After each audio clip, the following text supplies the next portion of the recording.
i5 Housing and Properties. தேடுறதை விடுங்க, தேர்வு செய்யலாம் வாங்க. Call 9962557557. Book your next holiday at Grand Royal Tours. Satyabama Institute of Science and Technology, Chennai and Sriperumbudur.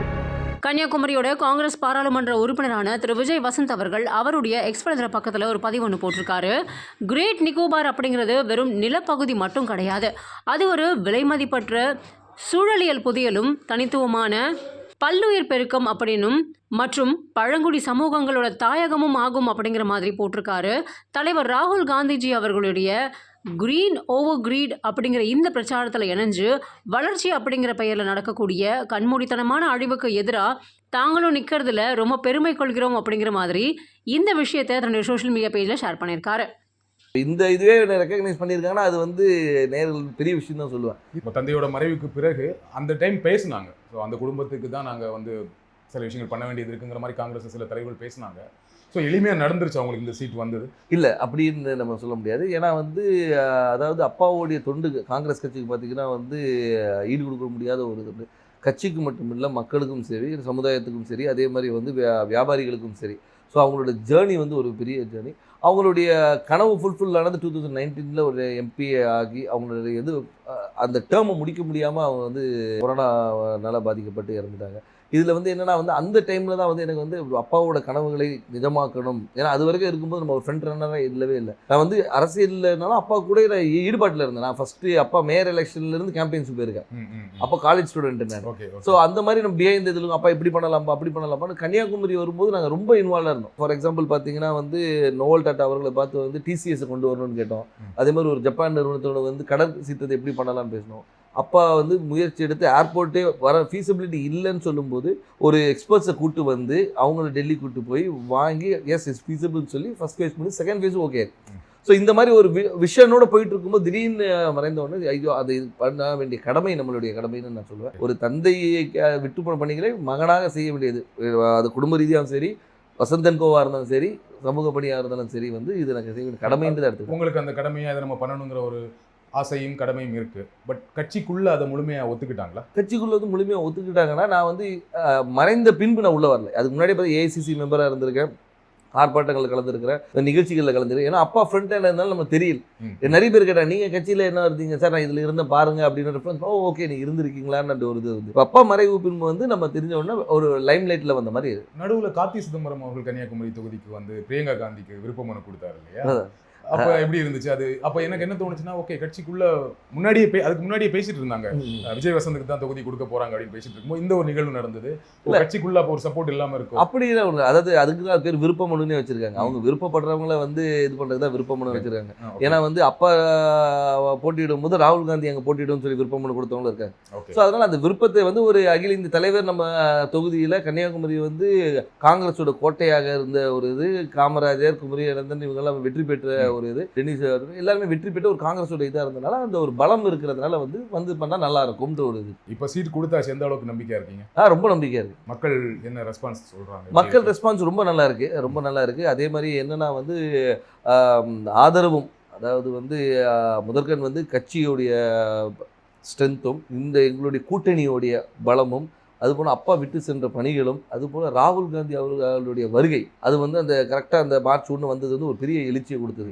எங்கள் தொண்டர்கள் மத்தியிலும் சரி, பொதுமக்கள் மத்தியிலும் ஓகே நம்ம ஊர் வந்திருக்காங்க, அவர் பண்ண, அதாவது ஒரு தலைவராக வராமல் ஒரு தொண்டனாகவும் சராசரி மனிதனாக வந்தார். இப்போ நீங்கள் வந்து எல்லா தலைவரும் வராங்க, மீட்டிங் போகிறாங்க, அப்படி இல்லாமல் ரோட்டில் ஒரு டீ கடையில் நின்று ஒரு பையனை கூப்பிட்டு பேசி அவங்ககிட்ட ரன்னிங் இன்ட்ரெஸ்ட் இல்லைன்னா ஷூஸ் இருக்கா இல்லைன்னா ஷூஸ் வாங்கி கொடுத்து அனுப்புகிறேன்.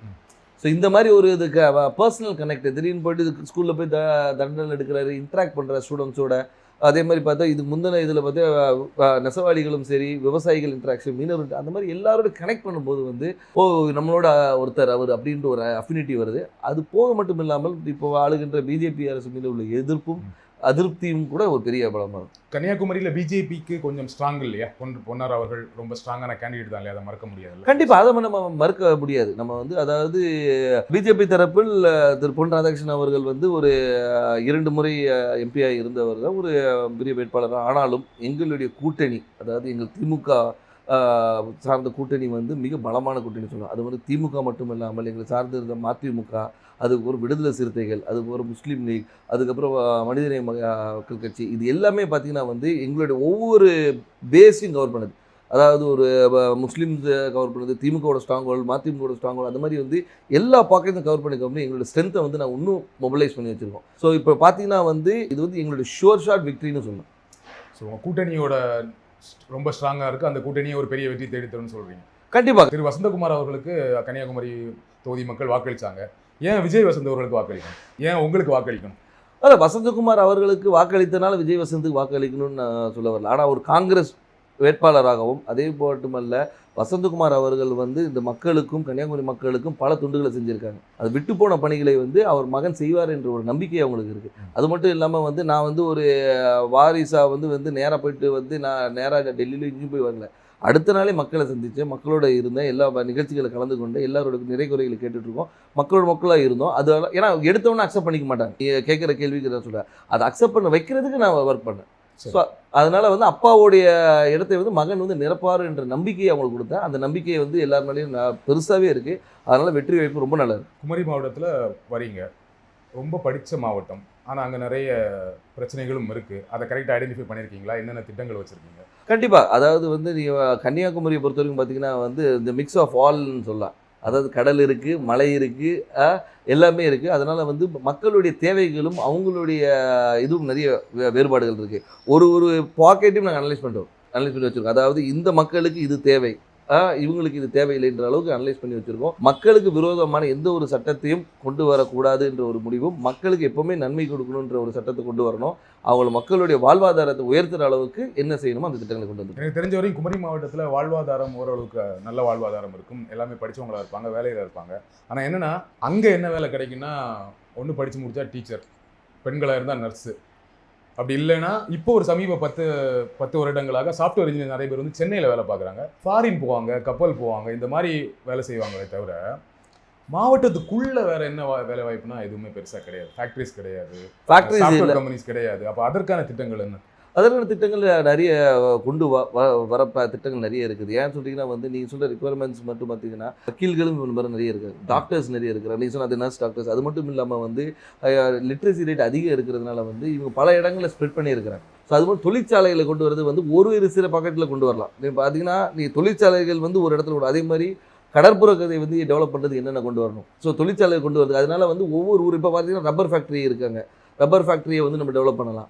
ஸோ வந்து அது மாதிரி தொழிற்சாலை நிறைய இருக்குது. அதே மாதிரி வேலைவாய்ப்பு திட்டங்களும் நிறைய கொண்டு வரலாம். நம்ம என்னென்னா நம்ம மக்கள் என்னென்னா இங்கே இருக்கிற மக்கள் எல்லாமே பாதி பேர் வெளியே தான் இருக்கிறாங்க. இப்போ இந்த கொரோனால தான் நமக்கு தெரிஞ்சு பாதி பேர் ஊரில் இருக்கும். இவ்வளோ பேர் வந்து நம்ம ஊரை சார்ந்தவங்க இந்த தமிழ்நாடு முழுக்க இருக்காங்கன்னு தெரியும். i5 ஹவுசிங் அண்ட் ப்ராப்பர்ட்டிஸ் தேடுறதை விடுங்க, தேர்வு செய்யலாம் வாங்க. கால் 9962 557 557. Book your next holiday at Grand Royal Tours.